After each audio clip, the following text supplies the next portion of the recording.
24 live news पाहण्यासाठी like व subscribe करून बेल आयकॉन दाबा। CM24 लाईव्ह न्यूज मध्ये आपलं स्वागत आहे। पाहूया आजच्या काही ठळक घडामोडी।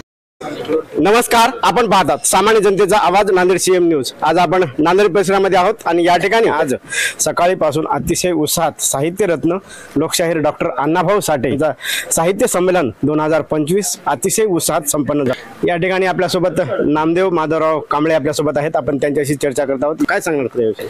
डॉक्टर अण्णाभाऊ साठे यांचं साहित्य संमेलन नांदेड येथे आरटीच्या वतीने आयोजित केलेलं आहे। Annabhau Sathe training and research centre अशी आरटीची निर्मिती गेल्या 1 वर्षाच्या पूर्वी झालेली आहे आणि 1 वर्षाच्या पूर्वी झाल्यानंतर आरटीच्या वतीने समाजासाठी राबवण्यात येणाऱ्या विविध उपक्रम, विविध स्कॉलरशिप, विविध प्रशिक्षण केंद्र तसेच इतर बाहेर देशासाठी शिक्षण घेणाऱ्या विद्यार्थ्यांच्यासाठी शिक्षण फीस, त्याच्यानंतर त्यांचा खर्च, त्याच्यानंतर भारत देशामध्ये जे नामांकित कॉलेज आहेत त्याच्यामध्ये प्रवेश मिळाल्यानंतर त्यांचा खर्च देण्याच्या त्याच्यामध्ये सुविधा आहेत त्याची इत्थंभूत माहिती आरटीचे महासंचालक आदरणीय वारे सरांनी दिलेली आहे आणि ही माहिती तळागाळातल्या समाज बांधवापर्यंत पोहोचावी या उद्देशाने महाराष्ट्रासह नांदेडमध्ये सुद्धा साहित्य रत्न लोकशाहीर डॉक्टर अण्णाभाऊ साठे यांचं साहित्य संमेलन आयोजित केलेलं होतं। या संमेलनामध्ये सकाळी 8 पासून ते संध्याकाळी 8 पर्यंत असं 12 तासामध्ये अतिशय उत्साहाच्या वातावरणामध्ये प्रेक्षक आणि समाज बांधव अतिशय उत्कृष्ट आणि याच्यामध्ये वेगवेगळे सत्र आणि ते सत्र स्वागत ग्रंथ दिंडी ते शेवटचं कलाकारांचं कलावंताचं सत्र पार पडलं। अतिशय उत्साहाच्या वातावरणात पार पडलं आणि येणाऱ्या काळामध्ये ह्या आरटीच्या वतीने घेतलेल्या कवी संमेलनाचा अतिशय मोठ्या प्रमाणामध्ये फायदा मातंग समाजाच्या विद्यार्थ्यांसाठी होईल। यासाठी आरटीचे संचालक तसेच आमचे निलेशजी गद्रे साहेब यांचा खूप मोठा वाटा या कार्यक्रम आयोजन करण्यासाठी आहे आणि या कार्यक्रमासाठी समाज बांधव तसेच जे समिती आणि समिती सोबत लसाकमचे सर्व पदाधिकारी या कार्यक्रमासाठी सर्वांनी श्रमदान आणि मार्गदर्शन आणि पूर्ण वेळ देऊन हा कार्यक्रम यशस्वी केला। त्याबद्दल मी सर्वांचे आणि सर्व समाज बांधवांचे तसेच आलेल्या अशोकरावजी चव्हाण साहेब हे अध्यक्ष आणि आमदार जितेशजी अंतापूरकर सह इतर मान्यवर उपस्थित होते आणि त्या सर्व कार्यक्रमाचे अतिशय उत्साहाच्या वातावरणामध्ये पार पडलं।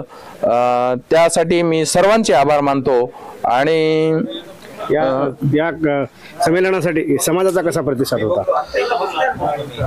समाज वैचारिक दृष्ट्या जे लोक प्रगल्भ आहेत त्यांचं गेल्या 15 दिवसापासून या संमेलनासाठी सहकार्याची भूमिका आहे आणि आजचा प्रतिसाद उत्तम होता आणि येणाऱ्या काळात असेच जर वेगवेगळे साहित्य संमेलन असेल किंवा समाजाची जनजागृती असेल असे जर उपक्रम घेतले तर निश्चितच समाजाला त्याचा फायदा होईल। लोकशाहीर डॉक्टर अण्णाभाऊ साठे या संमेलनाला कोण म्हणजे कुणाकुणाच्या अंतर्गत संमेलन घेतलं होतं?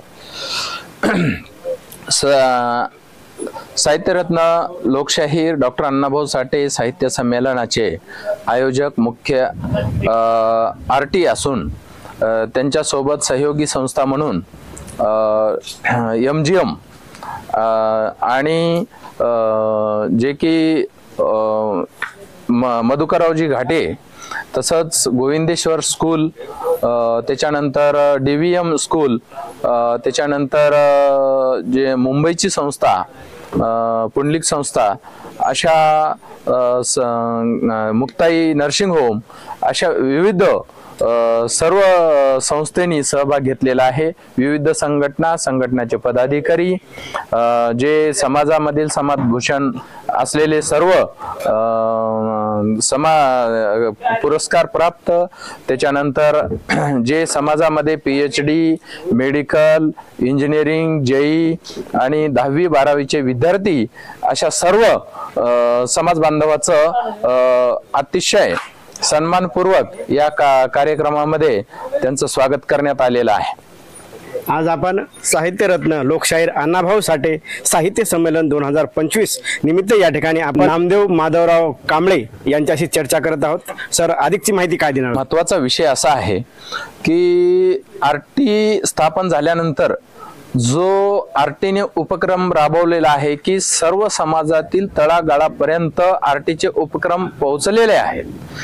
याच धर्तीवर सारथी असेल किंवा बार्टी असेल किंवा अजून काही जे वेगवेगळ्या संस्था निर्माण केलेल्या आहेत वेगवेगळ्या विविध समाजासाठी, अशाच पद्धतीनं जर सर्व संस्थेनं काम केलं तर निश्चितच तळागाळातील समाजापर्यंत त्याचा फायदा होईल. डॉक्टर अण्णाभाऊ साठे यांनी गायलेलं आहे की पृथ्वी ही शेषनागाच्या मस्तकावर तरलेली नसून सर्व गोरगरीब, कष्टकरी, कामगार तसेच शेतकरी, शेतमजूर, दलित, पीडित, शोषितांच्या तळहातावर तरलेली आहे. याचं खरं उदाहरण म्हणजे शासनाने केलेले उपकरणाची जे की समाजाच्या उत्थानासाठी जे निर्मिती केलेली आहे ते तळागाळापर्यंत प्रसार आणि प्रचार व्हावा अतिशय महत्वाचं आहे. त्याचप्रमाणे RTच्या वतीनं घेतलेला कार्यक्रम म्हणजे मातंग समाजातील बांधवांच्या तळागाळापर्यंत जे ज्यांना कुठल्याही प्रकारची माहिती नाही अशा सर्व बांधवांना याची माहिती होऊन पुढे याचा फायदा होईल. नक्कीच या ठिकाणी साहित्यरत्न लोकशाहीर डॉक्टर अण्णाभाऊ साठे साहित्य संमेलन 2025 निमित्त जो हा कार्यक्रम या ठिकाणी आयोजित केला, या ठिकाणी जे संमेलन घेण्यात आलं यामध्ये विविध कार्यक्रम आयोजित करण्यात आले होते. सकाळी 8 वाजल्यापासून ते आता रात्री 9 वाजेपर्यंत अनेक या ठिकाणी मान्यवर असतील, मान्यवरांनी सखोल माहिती दिली, त्यानंतर गायनातून माहिती दिली, त्यानंतर महिलांनी देखील या ठिकाणी अतिशय चांगल्या प्रकारे आपले मनोगत मांडले. या ठिकाणी खरोखरच तळागाळातील जी जनता आहे, तळागाळातील जे मातंग समाजातील जी मंडळी आहे त्यांना नक्कीच या साहित्य संमेलनाचा लाभ होईल. या ठिकाणी CM न्यूज साठी संजय कुमारजी गायकवाड. धन्यवाद.